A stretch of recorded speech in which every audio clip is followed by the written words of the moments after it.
Nah kalau merah putih tuh gue sebenarnya kejebak jadi DP. Kejebak, kejebak. Orang tuh kejebak pinjol, kejebak jadi DP tuh gimana? DP ini seringkali dalam banyak persyutingan jadi musuhnya director ya bang?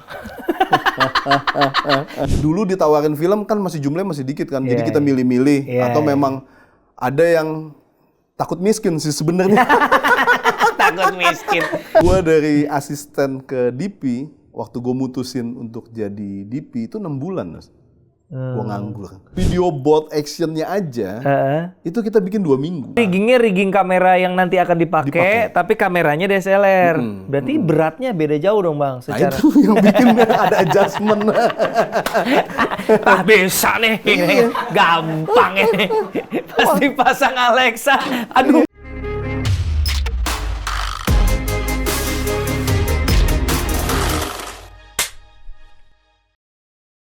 Selamat datang kembali di Inframe, sebuah bincang-bincang bersama para pelaku sinema. Biasanya pelaku sinemanya itu aktor, sutradara, penulis, produser. Biasanya antara 4 ini nih. Nah, ini untuk pertama kalinya dan semoga yang pasti bukan terakhir kalinya kita mendatangkan seorang director of photography atau cinematographer. Kita sudah kedatangan Bang Ucok aka Padrina Deak. Kenapa panik bang? Gue mau tanya apa nih gitu.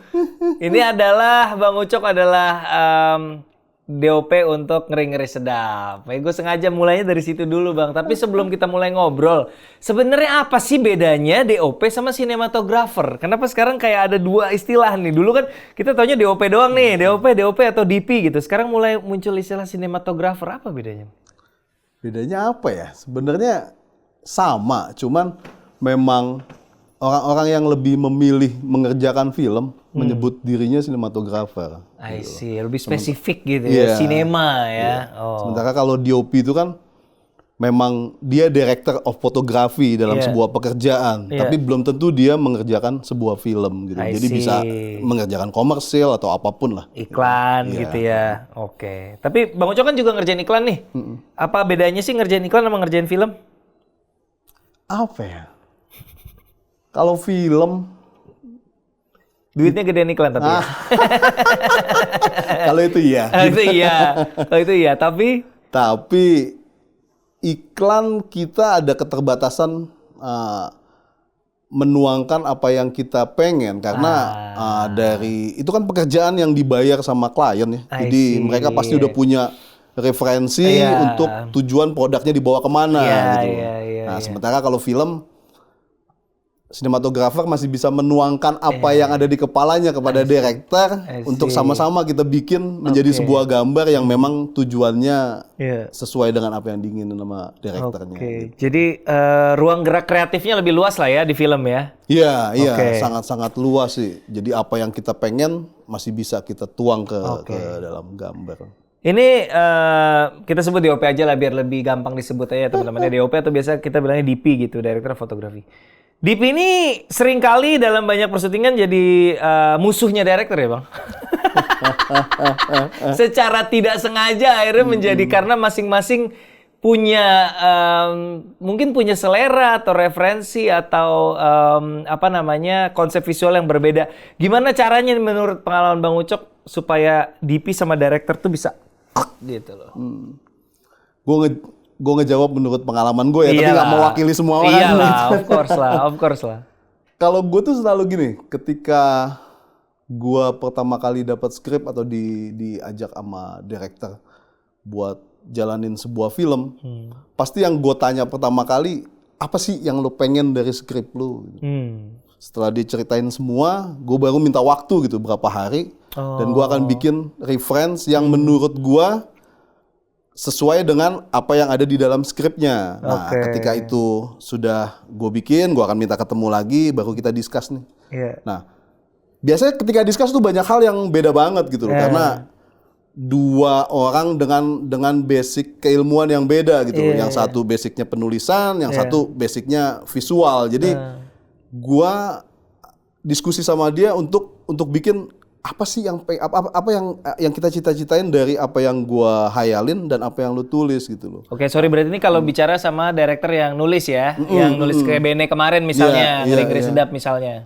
Tapi sama director yang nggak nulis pun kita sama-sama buat mentranslate itu karena memang paling susah kan di film tuh membuat bahasa tulisan menjadi bahasa visual. Betul. Itu yang paling susah. Nah, itu harus ada kesepakatan. Makanya kalau gua setiap film selalu gue minta ada block shot gitu.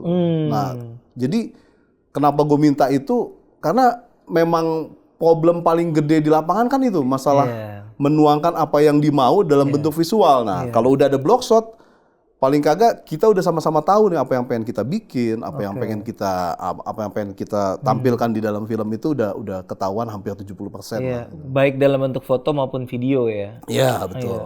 Iya. Biasanya teman-teman kalau punya narasumber ini kita ngomongnya kronologis dari awal karirnya, Vita bahas satu-satu filmnya. Ini kalau gue bahas satu-satu filmnya Bang Ucok, kita ngobrolnya 2 minggu kayaknya. Karena filmnya udah ada 30-an film ini, nggak mungkin kita bahas satu-satu. Tapi sambil ngobrol nanti kita akan highlight beberapa film-film Bang Ucok, terutama yang gue udah nonton ya, biar enak ngobrolnya. Tapi beda nggak sih Bang ketika lu kemarin Ngeri Sedap sama Benedion gitu ya, yang relatif baru gitu, ketemu dan beberapa kali kan lu ketemu sama director bahkan lebih ekstrem lagi, bukan cuma baru, debutan bahkan, ya kan, ketemu sama Aco waktu itu, ketemu sama Gina juga di Dua Garis Biru.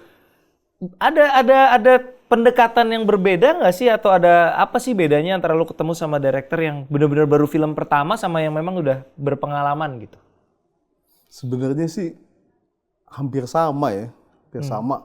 Cuman memang di setiap film kayak yang tadi gue bilang, gue coba buat mendengar apa sih sebenarnya yang mau dia tuangin gitu loh. Karena basicnya sinematografer atau DP itu kan konsultannya director gitu loh, staf ahlinya. Lo ngeliatnya dia kayak konsultannya. Iya, jadi staf ahlinya director. Karena kan ujungnya film itu kan film by sutradara, bukan film by gua gitu.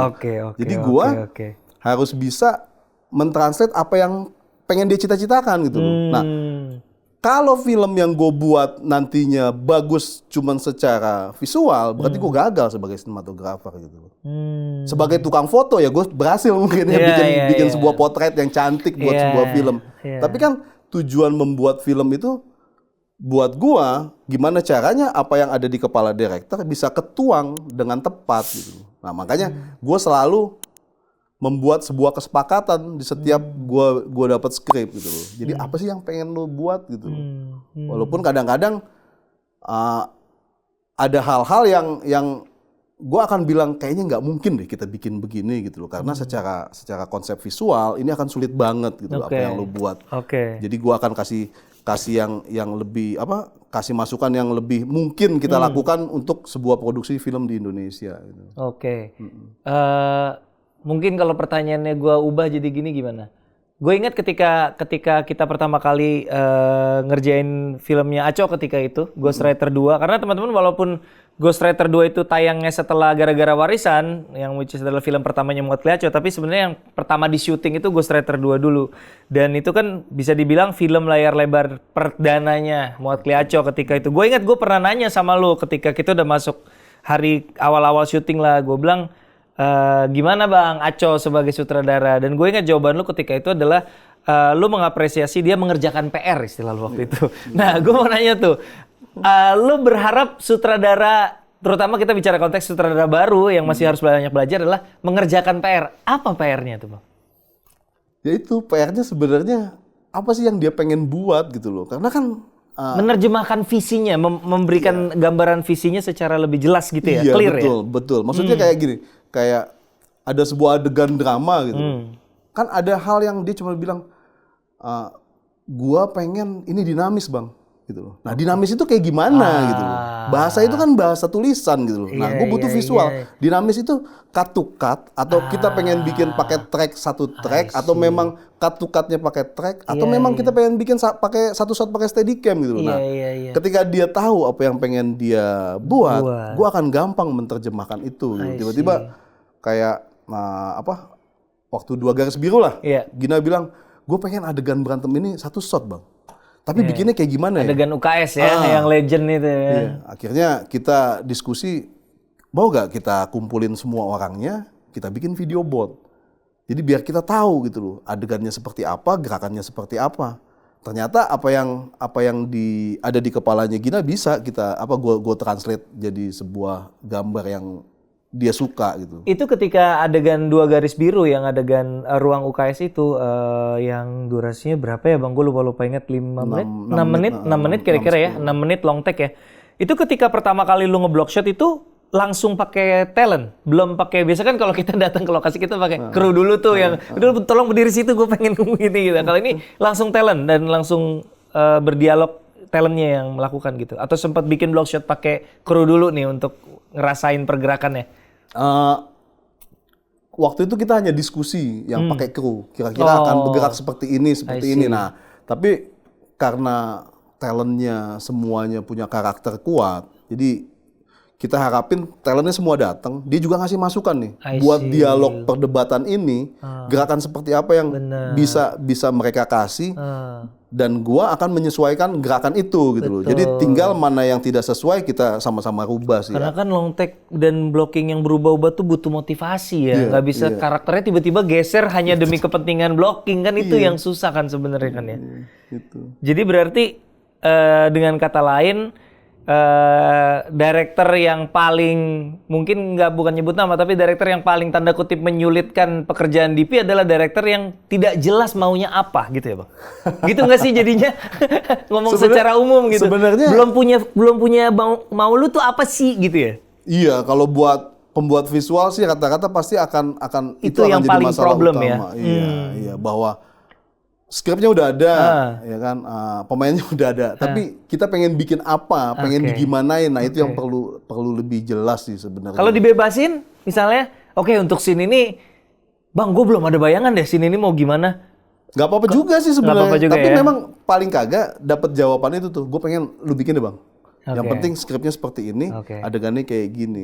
Nah, pasti akan ngasih masukan walaupun ujungnya gua akan nanya ke dia gimana kalau kayak gini gitu. Nah, keputusannya tetap ada di director. Berarti sebenarnya perdebatan ini, diskusi-diskusi ini idealnya terjadi ketika pre-production ya. Ketika prep, makanya si block shot tadi itu ya Bang ya. Makanya banyak teman-teman yang mungkin berantemnya kebenaran pas di syuting. Nah, gua berantemnya pas pre gitu. Jadi pas block shot itu kita udah diskusi. Ini kayaknya gini deh, ini gini. Enggak gini gitu loh. Tapi akhirnya udah deal ketika pas syuting udah tinggal senyum-senyum. Oh, ini udah menarik gitu. Tinggal senyum-senyum. Kalau lihat dari repertoar film lu kan segala genre udah pernah dijajal lah Bang ya. Tapi yang paling menyenangkan apa buat lu pribadi? Ngerjain tipe film seperti apa? Genre seperti apa? Ada preference pribadi gak? Gue sih sebenarnya lebih suka action sih. Action ya? Berarti yang paling action dari yang lu pernah kerjain hit and run? Yang paling heboh gila-gilaan gak? Apa pernah ada yang lebih gila lagi dari hit and run? Merah Putih sebenarnya. Oh Merah Putih ya? Perang di hutan segala macam ya? Iya. Cerita dong Merah Putih 2009 ya? 2009, 2010, 2011. Trilogi ya? Itu kayak gimana tuh syutingnya? Itu film pertama gue sebenarnya. Oh itu film pertama lu sebagai DP? Langsung ya film pertama. Buat film gede. Film pertama langsung. Tapi kan sebelumnya ada itu nggak sih? Generasi Biru? Ya, tapi itu sebenarnya tandem sama Arya Teja dulu. I see. DP-nya tandem berdua. Ini benar-benar lu sendiri nih DP. Nah kalau Merah Putih tuh gue sebenarnya kejebak jadi DP. Kejebak. Orang tuh kejebak pinjol, kejebak jadi DP tuh gimana? Gue sebenarnya operator di situ, operator. Nah DP-nya Pak Yadi Sugandi. Which is akhirnya jadi ngedirect. Nah, itu. Tiba-tiba 2 minggu sebelum syuting, direktur yang harusnya ngerjain itu, dia dipecat. Hilang lah. Tiba-tiba produksi tidak bisa bergeser, Pak Yadi dipaksa juga terjebak jadi direktur. Jadi ada 2 orang nih yang dijebak nih. Jadi kita saling menjebakkan diri. menjebak. Pak Yadi jadi direktur, lo yang jadi DP-nya. Iya. Akhirnya gua salaman sama dia, ayo kita kerjain bareng-bareng. Jadi kebayanglah film pertama gue ditanggung jawabin film yang segede gitu dan menggunakan film celluloid pula ya kan. Belum digital ya belum digital. Nah, trilogi pula ya. Iya. Waduh. Akhirnya karena itu film pertama, ya itu masalah yang tadi kita bicarain sebelumnya ya terjadi di lapangan. Tanpa ada block shot, tanpa ada apa, segala macam. Kita harus diskusi semua adegan-adegan berat itu di lapangan gitu. Nah, Karena film itu, akhirnya gue mutusin setiap syuting gue ke depan harus ada block shot. Buat mempermudah permasalahan gue ketika di Merah Putih. Nah, jadi film kedua gue tuh 1 jam saja. Nah, di situ gue pakai tuh si block shot dan akhirnya ya kita emang benar-benar lancar dan masalah-masalah di Merah Putih itu hilang semuanya. Ketika lo ngerjain hit and run tuh yang bisa dibilang action set piece-nya gila banget, itu berarti adegan-adegan kejar-kejaran, truk nabrak apa itu udah dibikinin apa? Sempat ada bikin pre-visualization pakai 3D atau pakai mock up, pakai miniatur atau gimana tuh Bang bikin adegan-adegan besarnya? Kalau yang adegan besar itu kita ada block shot. Tetap ada kita bikin block shot. Itu misalnya itu yang ada truk nabrak-nabrak itu yang bedeng apa segala itu gimana tuh ketika bikin block shotnya? Iya, tapi dibikin simulasi kecil aja, simulasi kecil. Tapi memang tetap kita bikin pakai mainan gitu loh, buat miniatur buat adeganinnya. Tapi buat kamera sih kita udah bikin foto still gitu. Jadi block shotnya seakan-akan aja nih ada orang, adegan apa segala macam, ini dibangun apa, akan ketemu apa, belokannya di mana. Gitu. Terus kalau adegan fighting tuh Bang, berarti kan ketika persiapan udah bikin video board tuh. Berapa persen yang berubah di lokasi? Kalau video board action sih kan karena kita kerjasama sama action choreography kan. Jadi memang nyaris 99%. Sesuai video board. Nah, enak dong berarti nggak banyak nyari di lokasi ya? Iya. Nah kecuali memang ada 1-2 gerakan yang ternyata susah direalisasiin gitu. Waktu kita bikin video buat kan pakai kamera kecil kan. Jadi bisa semau-maunya tuh bikin angle seenak-enaknya. Iya.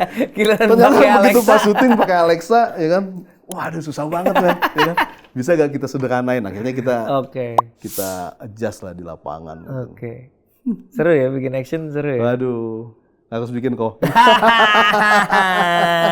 Kita udah berapa kali ngobrolin ini, belum muncul nyalinya, belum ada Bang. Tapi memang video board actionnya aja, itu kita bikin 2 minggu. Itu 2 minggu tuh untuk khusus bikin video boardnya doang? Pakai HP? Enggak, pakai kamera DSLR. Oh DSLR. Dengan riggingan yang udah sama. Dengan yang nanti akan kita pakai. Biar kebayang movementnya. Jadi rigging kamera yang nanti akan dipakai, tapi kameranya DSLR. Berarti beratnya beda jauh dong Bang. Secara... Nah, itu yang bikin ada adjustment. Bisa nih, gampang ini. Pasti pasang Alexa. Aduh, pasti pasang Alexa kok berat ya. Waktu DSLR kan kita bisa dari atas, wah sampai ke bawah. Ini oke banget nih. Kenyataannya di lapangan susah Tapi dikit, maksudnya mayoritas ya memang sesuai block shot aja udah ya. Iya. Karena acuan kita di lapangan pun si hasil video board itu yang udah diedit sama editor. Oke.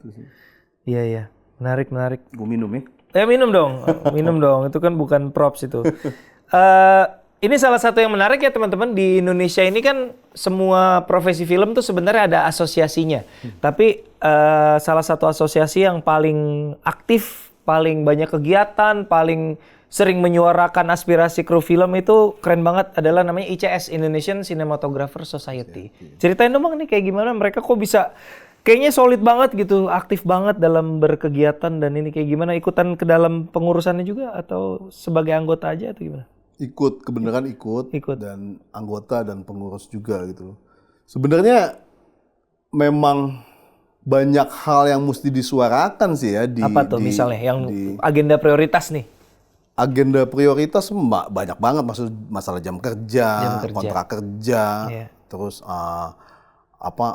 penyamaan skill dan lain-lain lah itu kan ya, makanya kita juga sadar bahwa jumlah produksi dengan jumlah kru yang tidak seimbang gitu. Jadi gimana caranya kalau memang ada penambahan kru, kita punya standar kerja yang hampir sama lah rata-rata. Karena demand-nya lagi tinggi, jadi banyak yang mau nggak mau dijebak kayak tadi itu.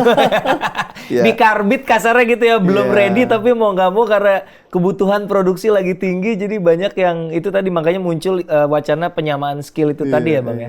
Nah kalau itu benar, kalau kayak era gue dulu kan, gue waktu kejebak itu udah jadi asisten hampir 7 tahun. Oh. Jadi memang ketika dijebak sebenarnya cuma masalah nyali aja. Nyali atau dulu ditawarin film kan masih jumlahnya masih dikit kan. Jadi kita milih-milih atau memang ada yang takut miskin sih sebenarnya. Takut miskin.